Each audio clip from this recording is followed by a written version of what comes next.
Vamos para mais uma aula, hoje uma aula sobre a parte de alimentação, a importância do fracionamento e da distribuição de calorias, principalmente de proteínas ao longo do dia. Então essa aula vai ser mais direcionada para a parte de esportes, para vocês que praticam atividade física, ou pelo menos quem está aqui nesse grupo, quem está aqui nessa plataforma, deveria estar praticando atividade física. Se não está, já comece hoje mesmo, porque a atividade física é uma questão de emagrecimento, uma questão de saúde mental, uma questão de modulação de neurotransmissores cerebrais e ainda assim otimiza resultados. Ao longo da vida, nós vamos envelhecer, nós vamos perder massa magra. Então precisamos ter atividade física constante na nossa vida e distribuição de proteínas para preservar essa massa magra. Então é de extremíssima importância que nós pratiquemos atividade física para que sim tenhamos resultados estéticos, melhora da musculatura, perda de gordura, perda de peso e também longevidade. A tendência natural da salinidade, a tendência natural da nossa vida é perder massa muscular, com 40 perde, 50 perde, 60 perde, 70 mais ainda, e aí você vai ter uma queda, uma quebra de fêmur, vai ter uma internação. 30% das internações hoje de idosos está ligado com queda por falta de massa muscular. Então pratique atividade física e essa aula vai ser muito sobre distribuição de calorias, proteína nos exercícios. Então vamos lá para vocês entenderem a diferença que faz quando a gente fala de uma nutrição baseada em ciência, baseada em evidências e práticas clínicas, para vocês entenderem que é importante fracionar a proteína ao longo do dia. Então os momentos que você come faz diferença. Alan, então eu assisti a aula lá de crononutrição, eu vi que é mais importante comer mais durante o dia, comer mais pela manhã e menos à noite. É isso aí. Então, Alan, eu devo consumir mais calorias ao longo do meu dia, principalmente no período da manhã? Principalmente você deve consumir mais calorias no período da manhã e depois no período da noite menos. Lembra do ditado, né? Café da manhã de rei, jantar de plebeu. Isso é crononutrição, já tem uma aula sobre isso na nossa plataforma, mas hoje eu quero falar um pouquinho sobre a distribuição de calorias e proteína ao longo do dia, como ela deve ser fracionada. Eu vou mostrar isso para vocês, principalmente baseado em esportes, tá? Então você que não pratica atividade física, começa amanhã ou hoje mesmo.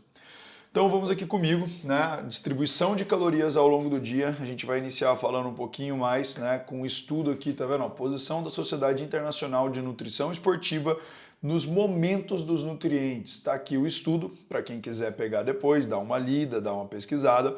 Então vou ler o que eu coloquei aqui para vocês, tá? O momento da ingestão de energia e a proporção de certos macronutrientes, o que são macronutrientes? Carboidrato, proteína e gordura, tá? Ingeridos podem melhorar a recuperação e reparo tecidual, aumentar a síntese de proteínas musculares, MPS, síntese de proteínas musculares e melhorar os estados de humor após exercícios intensos e de alto volume. Olha isso. Então, quando eu acerto o tempo ideal de consumo de proteína, consumo de carboidrato perante a um exercício, isso faz diferença até no meu humor e na minha recuperação muscular. Então, trago aqui para vocês como que seria isso, tá? Lógico, vocês não são atletas. Isso aqui é baseado num estudo para um atleta de ponta. Não precisa comer de 8 a 12 gramas de proteína de carboidrato, é só uma referência. É muito carboidrato, mas se você quer ter uma boa performance esportiva, quer ter uma boa recuperação muscular, é importante que você tenha pelo menos um pouco de carboidrato na sua dieta, 2 gramas quilo peso, 3 gramas quilo peso, para ter uma recuperação muscular. Isso é importante, tá vendo? Agora eu vou falar um pouco sobre proteínas.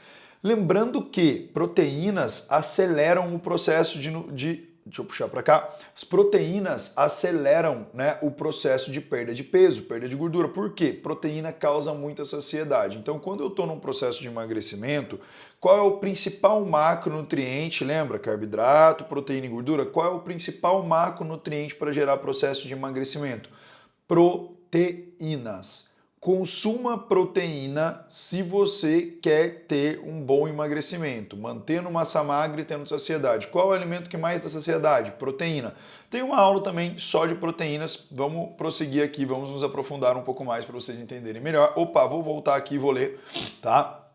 Atingir a ingestão diária total de proteínas, de preferência com refeições proteicas, distribuídas uniformemente ao longo do dia, então a cada 3, 4 horas. Vou dar um exemplo, se você faz 4 refeições no dia, pelo menos essas 4 refeições serem distribuídas em 4 horas, então 8, vamos dar um exemplo, 8, meio-dia, 4 da tarde e 8 da noite, a cada 4 horas, tendo pelo menos 20 a 30 gramas de proteína por refeição, em cada refeição, não é tudo de uma vez, é em cada refeição. Eu já vou trazer isso para vocês já já em outros estudos e outras evidências mostrando aqui, tá? Então, continuando aqui, a ingestão de aminoácidos essenciais, aproximadamente 10 gramas de forma livre, como ou parte de bolos, contendo de 20 a 40 gramas de proteína. Alan, o que são aminoácidos essenciais? Vamos lá.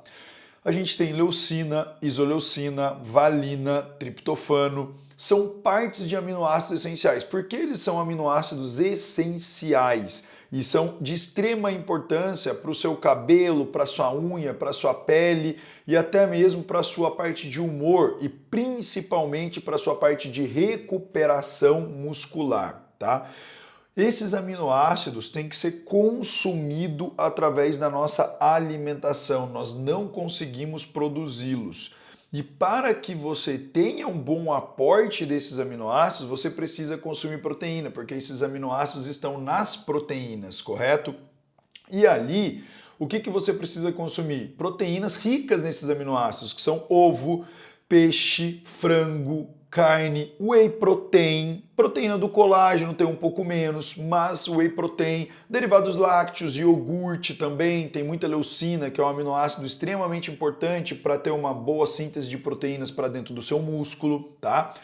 Então vamos continuando aqui mais um pouco à frente, né? Ah lá, intervenções nutricionais pré ou pós-treino, carboidrato mais proteína ou proteína isoladamente podem funcionar como uma estratégia eficaz para apoiar os aumentos de força e melhorias de composição corporal.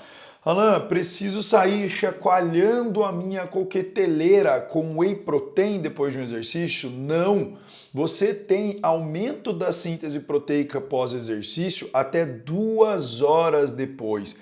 E eu vou mostrar mais para frente também para vocês que o mais importante do que proteína 2 horas pós-exercício é o fracionamento e o consumo total dia. Então, é mais importante que eu tome whey protein depois do treino ou é mais importante que eu fracione a minha proteína ao longo do dia e consuma pelo menos 2 gramas por quilo peso total? Pelo menos 2 gramas por quilo peso total. Então, é mais importante você fracionar a sua proteína, fracionar e não ficar bitolado em pré-treino e pós-treino, tá? Então, vamos lá. Aqui, ó. Acabei de falar, já está aqui para vocês. A ingestão pós-exercício imediatamente até 2 horas. Não precisa sair chacoalhando a coqueteleira, tá? Então é até 2 horas. E que essas doses devem ser distribuídas ao longo do dia. Ó. Então, só para tomar uma aguinha aqui. Então vamos lá. A ingestão de uma dose de proteína de 20 a 40 gramas ou 0,25 gramas a 0,4 gramas quilo de massa corporal dose de uma fonte de alta qualidade a cada 3 a 4 horas parece afetar mais favoravelmente as taxas de síntese proteica muscular, quando comparada a outros padrões alimentares e está associada a melhor composição corporal, perda de gordura e ganho de massa e resultados de desempenho, mais força, mais potência. Então, mais uma vez, comprovando que você tem que fracionar a proteína pelo menos 20, uma média, tá? Uma média, dependendo do teu peso, de 20 a 40 gramas de proteína por refeição distribuída a cada 3, 4 horas, tá? Continuando, de novo, o mesmo estudo, isso aqui é um guideline, é um estudo robusto, quem quiser pegar depois dá uma lida. É importante um consumo de proteína mais elevado no pré-sono. Então, quando eu vou dormir, porque você vai ficar várias horas, né, pelo menos 6, 8, 9 horas, sem consumir proteínas, é de extremíssima importância que você tenha um pré-sono proteico, até mais aumentado do que ao longo do dia. Então, ao longo do dia a gente falou de 20 a 40 gramas em média por refeição. Aqui a gente já fala de até 30 a 40 gramas de proteína por refeição, porque é no sono. Eu falei também da importância do sono na aula de estresse, eu falei na aula de sono, eu falei em várias aulas sobre a importância do sono para vocês. Então, Alan, é importante eu ter um consumo proteico antes de dormir? É de extremíssima importância. É ali que você vai sinalizar hormônios, é ali que você vai fazer recuperação muscular, é ali que você vai reparar o tecido lesionado que você lesionou no seu treino. Alan, mas quando eu treino eu lesiono o tecido?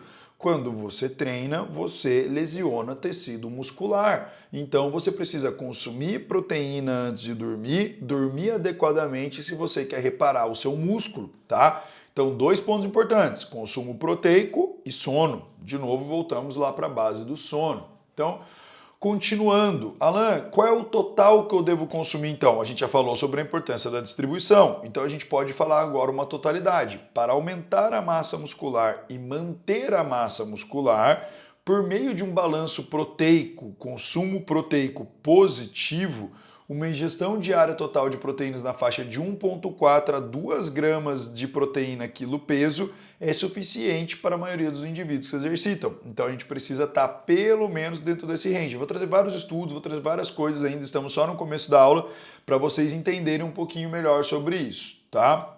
Mas é isso que a gente precisa, pelo menos de 1,4 a 2.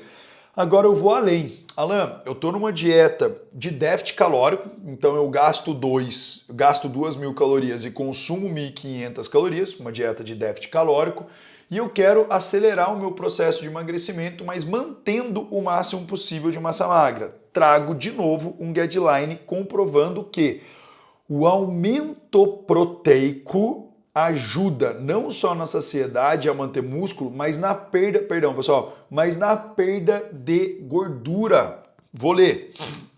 Esse mesmo estudo aqui, ó. Há novas evidências que sugerem que uma maior ingestão de proteínas até acima de 3 gramas quilo dia é uma dose de proteína extremamente alta. Mas olha aqui o que comprovou, pode ter efeitos positivos na composição corporal em indivíduos treinados em resistência, ou seja,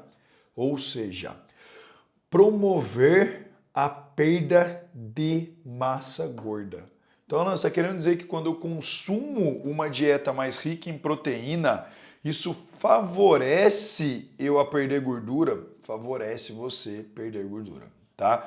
Então eu deixo um questionamento para vocês. Será que é dieta low carb que emagrece ou é o aumento proteico da dieta low carb? Porque quando você reduz o carboidrato, você tem que aumentar a proteína, correto? A dieta low carb é isso, reduz o carboidrato, aumenta a proteína. Ou o déficit calórico mais um aumento proteico e a proteína gera grande saciedade e você come menos, entendeu? Então assim, são estratégias. Não é que a dieta low carb ela seja milagrosa, mas o aumento proteico auxilia muito, né? Continuando aqui, falei para vocês agora há pouco sobre os aminoácidos essenciais. Os aminoácidos essenciais. Então, as doses agudas de proteína devem se esforçar para conter pelo menos de 7.000 a 3.000 miligramas de leucina e outros aminoácidos essenciais. Ou seja, onde que tem muita leucina? Whey protein, iogurte, leite, derivados do leite, frango, carne, tudo isso tem muita leucina. Alan, e as proteínas vegetais, né? Quinoa, grão de bico, feijão, lentilha, podem entrar na dieta? Com certeza podem, principalmente num vegetariano, num vegano. Porém, entretanto, tá? Essas proteínas de origem vegetal têm muito menos aminoácidos, principalmente leucina, muito menos aminoácidos do que as proteínas animais. Então, se eu sou um vegano, vegetariano, eu tenho que me preocupar muito bem com as minhas vitaminas do complexo B, principalmente B12, e tenho que me preocupar com os meus aminoácidos. Eu posso suplementar esses aminoácidos essenciais, eu posso comprar uma proteína vegana que hoje vem enriquecida com alguns aminoácidos essenciais, ou eu posso fazer uma mescla de proteínas. Vou dar um exemplo. Por que combinar arroz e feijão é tão eficiente? Porque um é limitante em um aminoácido, o outro é no outro. Vou dar um exemplo. O arroz é limitante, ele não tem muitos níveis de metionina. Enquanto o feijão é riquíssimo em metionina, que é um aminoácido essencial. Mas já o feijão tem muito pouca lisina e o arroz é rico em lisina. Quando eu combino arroz e feijão, que são itens vegetais, eu faço uma proteína muito completa, uma proteína ótima em aminoácidos por causa da combinação de ambos. Então, se você é vegano, vegetariano, você tem que aprender a combinar proteínas vegetais para ter um aminograma melhor da sua refeição, entenderam? Vamos avançando aqui um pouquinho mais.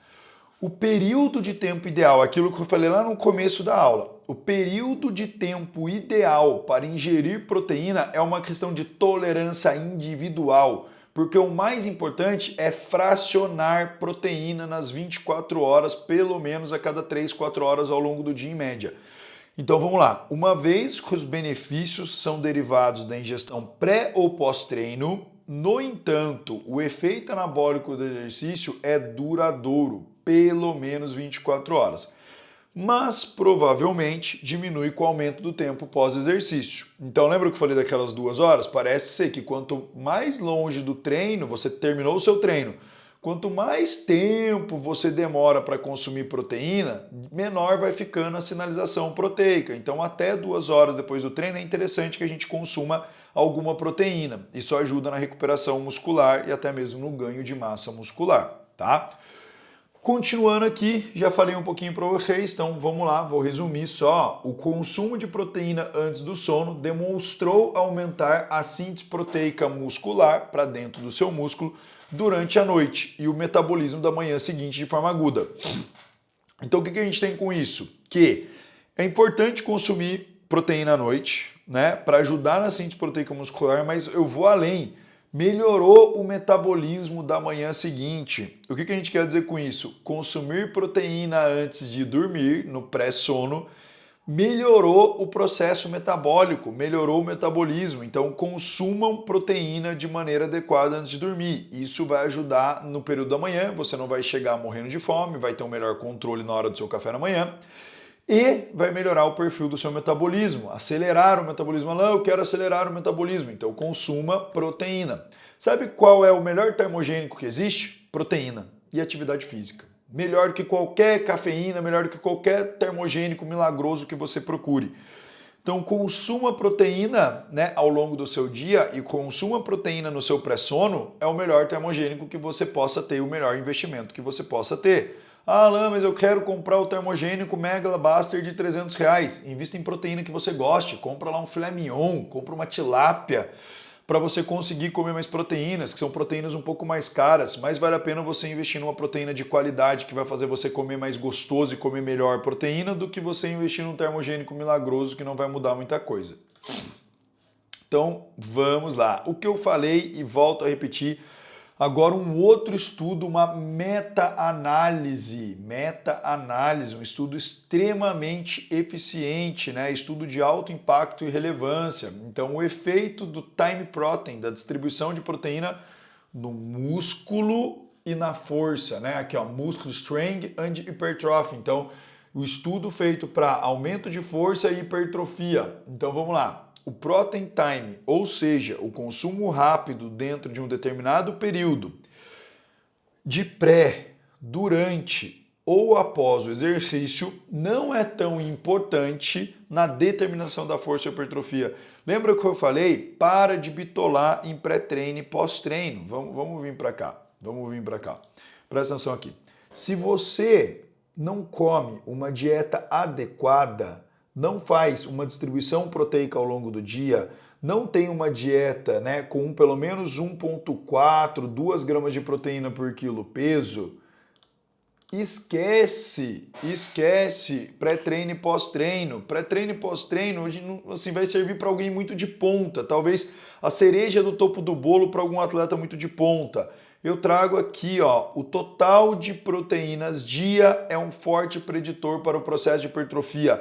Para de bitolar em pré-treino e pós-treino, se nem o básico você sabe fazer. Primeiro, distribui proteína ao longo do dia, pelo menos a cada 3, 4 horas. Se preocupa em ter uma dieta adequada em 24 horas. Depois, se você está lá no pico do esporte, você já está treinando há muito tempo, aí travou o seu ganho de massa muscular, aí sim você pode pensar em detalhe do detalhe, que é o pré-treino e pós-treino. O seu pré-treino e pós-treino, na verdade, o pré-treino é o que você comeu de 3 a 6 horas antes do seu treino para formar glicogênio dentro do seu músculo. E o seu pós-treino pode ser até 2 horas depois do seu treino tendo proteína, pode ser whey, pode ser ovo, pode ser frango, pode ser peixe, pode ser carne. Você tem que ter proteína, para de bitolar, né? Entenda o básico antes de ir para o avançado. Então trago aqui uma brincadeirinha aí para vocês. O que tomar depois do treino? Banho, né?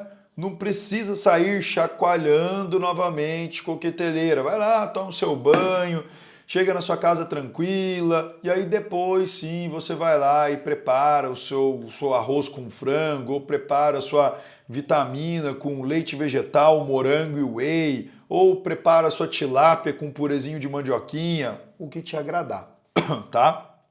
Então, tendo proteína, é claro.